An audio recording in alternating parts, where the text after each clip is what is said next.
I did try to, I don't know, just as in the first Die Hard, it seems that, action sequences are defined by the space.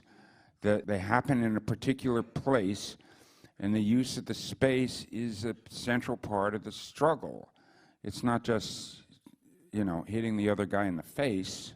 So, in the first one, we had to figure out how to teach the audience enough about the supposedly limited space within a building.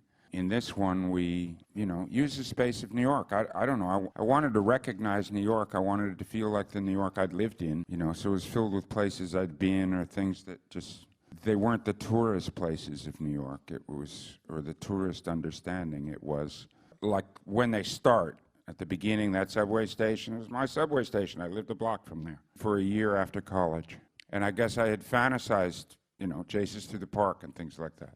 I don't know, if you're selling entertainment on the extraordinary stuff that some hero does, it seemed to make sense that you should try to make it seem to the audience that this was real, that they really did it, that they weren't a cartoon, that it wasn't it's a difficulty I've often had as we began to get digital effects, was if it is too fantastic, then I start to not care. And I've always tried and used as many gimmicks as I could find to say to the audience, this is really happening. Mm-hmm. This guy's really in this situation. My reasoning was that it made it a better experience for the audience. That if he is a god, or if he is, an utterly fantastic creature, then the situation is of no challenge, and the resolution is never in doubt, and somehow it's, it becomes a sort of bizarre religious ritual or something. I don't know. I've always tried to keep the feeling that it was exaggerated realism, that they were real people in an extraordinary circumstance.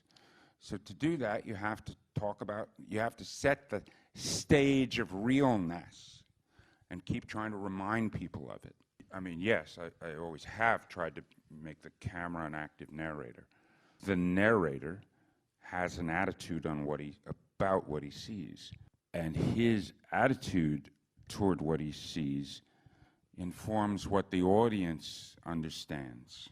So in this particular movie, in a little while, there's a sequence where the bad guys start to move in and take over, and we cut to Bruce and Sam, and they're in the park dealing with the water bottles, okay? And I started it with the camera. I kept the camera way back and didn't come in close, and just watch these two guys with a great deal of distance around them. And my hope was, and I saw it recently, and it seems to work, that the camera is saying that this is a clown show, that these two guys are hopeless.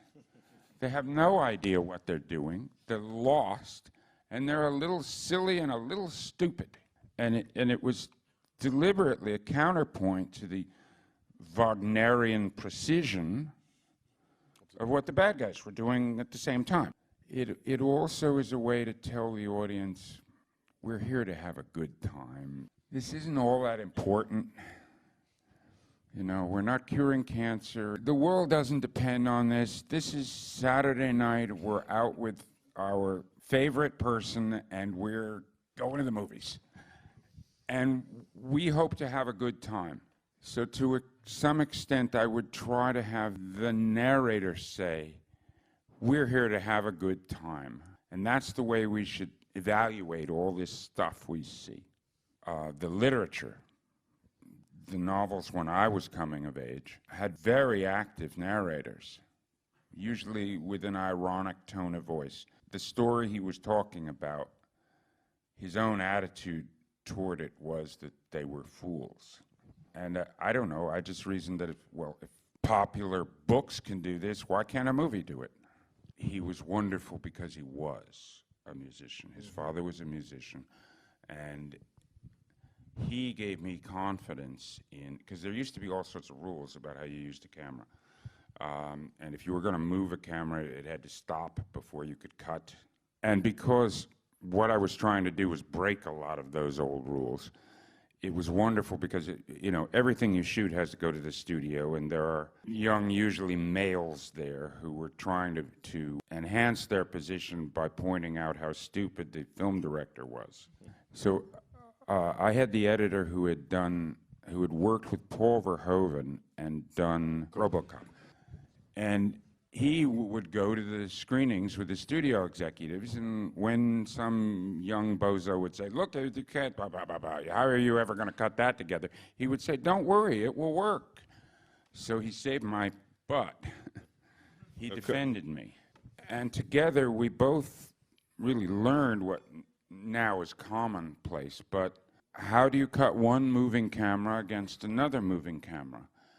And the basic way he would explain it was sort of, are they in the same key?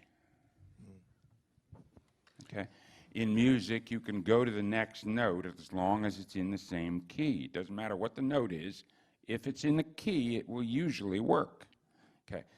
Now, what is the key that a piece of film is in?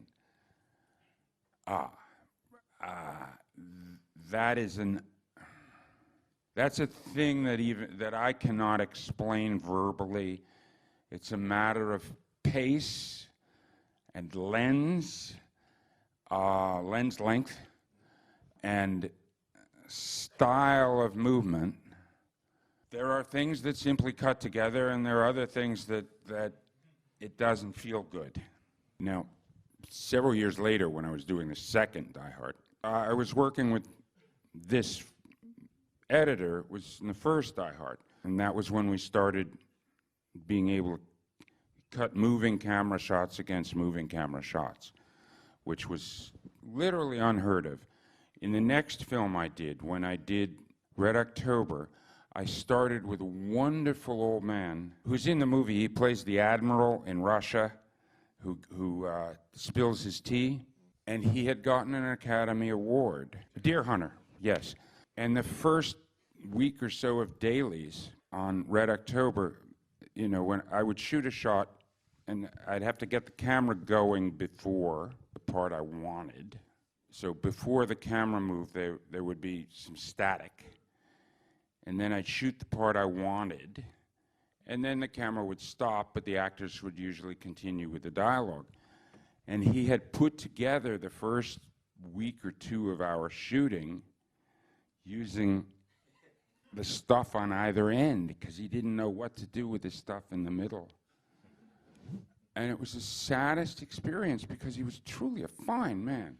But I had to say, there's something you don't understand, and you can't do this. And I had to fire him, but we remained friends, and he came in to do that. I wanted him to play the admiral and things, and that sort of thing. But that was how, at the time, how much it was simply not done. You know, you do not cut a moving camera against a moving camera. You can't. And there were very, very talented men who simply never did it. Now, but the end of the second movie, the second Die Hard one, I was literally experimenting with moving camera cuts that were in the wrong key. By the end, you know, like the run down the ship before it blows up, I was in that whole area. I was deliberately trying to make the cuts as brutal as possible. I wanted to snap the audience's heads, in each cut, and it was literally to find dissonance, to find the cut that is out of key, that hurts, that is the wrong frame, and that is hard and snaps. And a few of them still hold up. They're pretty mean, which is what I wanted.